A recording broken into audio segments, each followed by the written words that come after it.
The EMOVE RoadRunner Tronic has dual 5,000 watt motors that can take you up to 65 miles per hour. You heard me right, almost twice as fast as the original RoadRunner. And while the RoadRunner Tronic may claim to be a seated scooter, it's more like a mini electric motorcycle or an electric pocket rocket with tons of power. Hi, I'm on the Voro RoadRunner, a very good scooter, very cost effective, but in today's video, we're not going to just talk about the Voro RoadRunner. We're also going to talk about its cousin on steroids. Andrew, what are you on? I'm on the RoadRunner Tronic version. The RoadRunner scooter, but with Tronic controllers, upgraded motor, bigger tires, Magura brakes, Rion Curve throttle, and a whole ton of power. There he goes. The RoadRunner is a great little scooter, and we're also testing out this RoadRunner mashup with Rion. The RoadRunner is great, but these Tronic controllers just really liven up the whole scooter. I was thinking we had to wait for the future for this to happen, but the future's now. It's awesome to see what Rion is doing. They're using VEST technology into their Tronic controllers. Huge MOSFETs, huge power delivery, smooth acceleration with the Rion Curve throttle, and regenerative braking. I'm like a kid in a candy shop today. It's been amazing. To compare the original RoadRunner, which we recently reviewed, to the heavily upgraded RoadRunner Tronic is like comparing Steve Rogers before and after he received the Super Soldier Serum. And since there's so many changes between these RoadRunner scooters, let's take a look at them side by side. This scooter that I'm on, the RoadRunner, is a really good scooter. Zippy. With this, it's just next level. Some of the differences you can see aesthetically, it's a more open chassis here. You also have this thumb throttle, kind of a traditional thumb throttle, and you have a display. On the Tronic RoadRunner, Rion Curve, with the Tronic controller. Yeah, heatsink. Yeah, this is the heatsink. Rion branded. This will be offered in 2 different braking systems. This is the one with Magura brakes, but they're gonna have some with regular traditional hydraulic brakes. You lose the whole display, you lose the folding handlebar. Take it away anyways, I don't really care.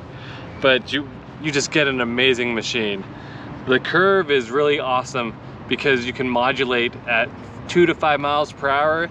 But just by moving it over a millimeter, you can be ripping it 40 to 50 miles per hour. This thing is just sweet.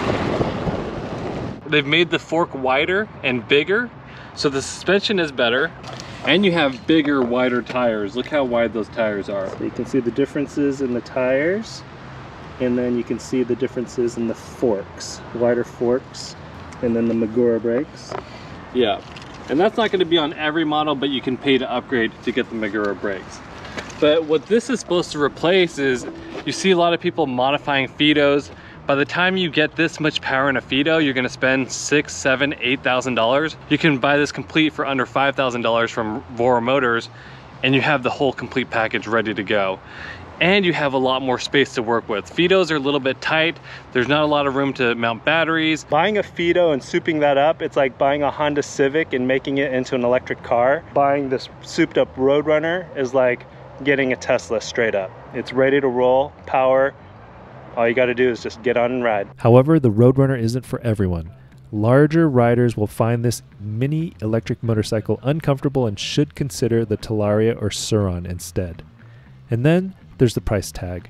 This collaboration with Rion Motors, which is basically the Gucci of PEVs, demands a premium price tag.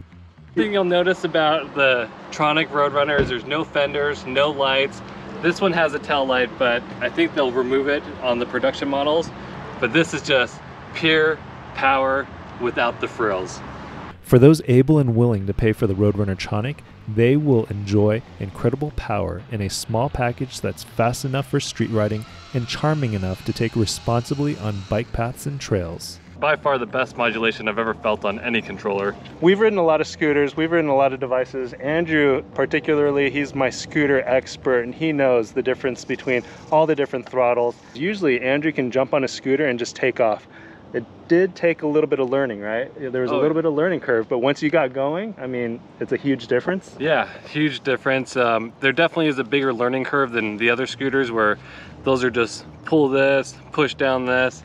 This is all about just being very careful with how you roll your thumb, and you can go 2 miles per hour, or you can just grip it and rip it and make it spin out. And you can be going 20, 30 miles per hour, and when you push down on that throttle, you can get your tires to spin out even more. And to be clear, the Rion Curve is the throttle that's used on the Rion scooters that you guys are always asking about. And the precision on that is, some would say, surgical. At the hefty price tag of $4,500, I know a bunch of you guys are fiercely typing away in the comments right now at how this money could be used to buy a full-sized motorcycle or a used car. And while that may be true for those who are able and willing to pay for the RoadRunner Tronic, they will be rewarded with a unique, portable, fast, and versatile ride that's an absolute blast. Thanks for watching, and remember, when you guys ride, remember to wear your safety gear.